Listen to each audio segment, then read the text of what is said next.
So if the D.C. Council won't heed the concerns of the district's residents, police officers, and visitors from this country and around the world, then it's Congress's job to step in. Residents of D.C. have the same rights as other Americans to be secure in their homes and to be protected against crimes committed against their lives and their property.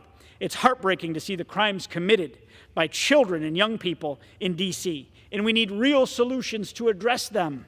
Children in our nation's capital deserve better than anti-police policies that lead them to a life of crime. It is our duty as members of Congress, as laid out in the D.C. Home Rule Act, to step in when the district's own policies so clearly threaten the safety of the residents of our nation's capital as they do today. Just a piece of free advice to my Republican friends. It's probably not the best idea to take direction on law and order from a guy who, as we speak, is a defendant for covering up hush money payments to a porn star for political gain. That's not even to mention the other 3 criminal felony prosecutions that he's facing. And look at the cover of today's New York Times, Mr. Speaker. This is unbelievable. Here's a picture of the Speaker of this House of Representatives, second in line to the presidency, standing in front of a courthouse acting as a prop for Donald Trump, trying to interfere with a criminal trial because apparently Republicans like law and order unless it applies to them. Unbelievable. You can't make this stuff up. And this stunt, I'll say to my colleagues, this stunt of the Speaker and members of the Republican members of Congress going to this courthouse, this stunt diminishes this House of Representatives. Their candidate for president has been indicted more times than he's been elected. The chair would remind members to refrain from engaging in personalities towards presumptive nominees for the office of president. I didn't think I was. And somehow, Madam Speaker, they have the nerve to tell us about the criminal justice system. Give me a break. Their credibility on this issue has evaporated. It is pathetic. And I could go through these bills one by one, but I think the American people would rather watch paint dry. Mr. Speaker, Republicans have us here today considering 8 measures that aren't worth the paper they're printed on. 6 of the 8 measures that are being brought before this House are being brought forth under completely closed rules, which means nobody, not Democrats, not Republicans, can offer any amendments to change or improve those bills. So much for Republican promises of a more deliberative process or more openness or more fairness. That just went out the window.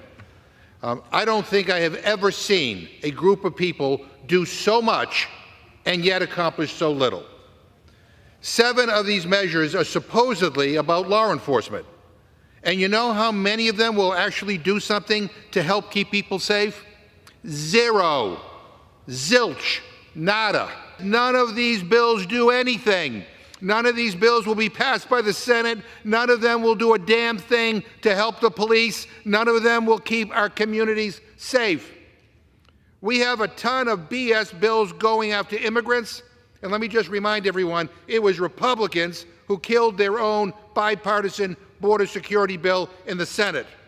And it is Republicans in the House that refuse to even bring it up for a vote.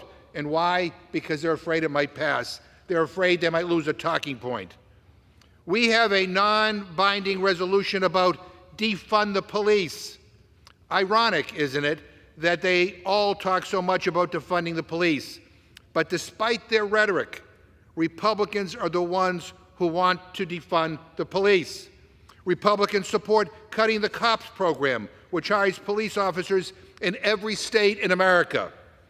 And get this, yet Republicans voted against awarding police officers who protected all of us on January 6th the Congressional Gold Medal. Let that sink in. Republicans voted to fire 2,000 Custom and Border Patrol police officers. Republicans voted to cut federal support for local law enforcement agencies in September of 2022. Republicans have called to abolish the FBI, the Department of Justice, and the ATF.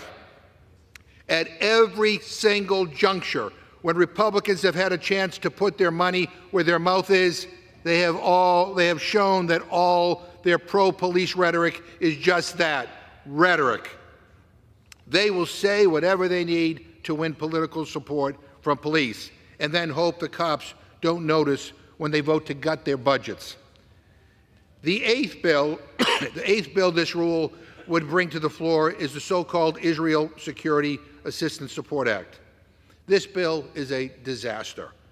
It basically gets rid of human rights checks and balances already in place on arms transfers, and it would interfere with any administration's ability to comply with U.S. obligations under international human rights and humanitarian law.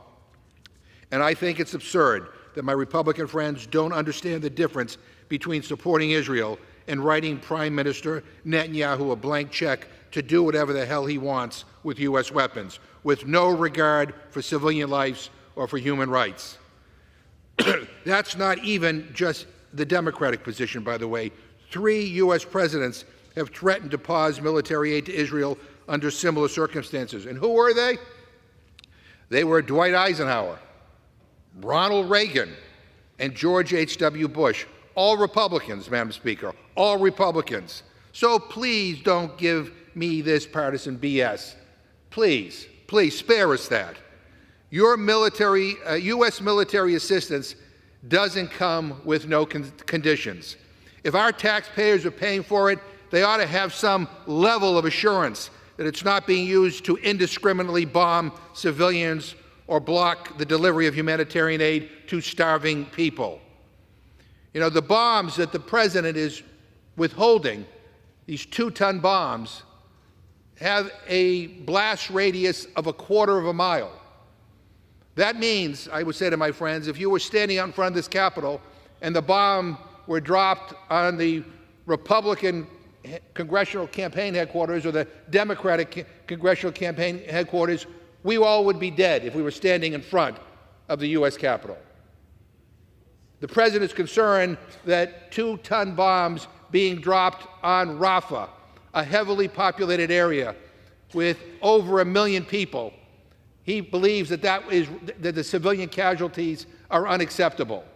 And we all should care about the civilian casualties, especially if you claim to be a friend of Israel, because the more civilian casualties that are incurred, the more difficulty Israel will have in getting to a lasting peace.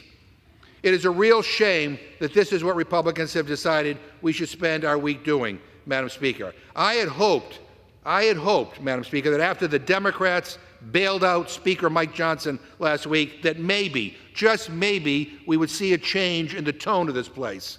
Maybe. Maybe there would be more of an acknowledgement that we need to put people over politics, that we need to get stuff done, because that's what the American people want. And I'm disappointed to see that this week it's just more of the same old from this incompetent Republican leadership that has wasted away their time and power and accomplished nothing, not a single damn thing during their time in their slim majority. The American people deserve a hell of a lot better than they're getting from my friends on the Republican side. And with that, I reserve my time.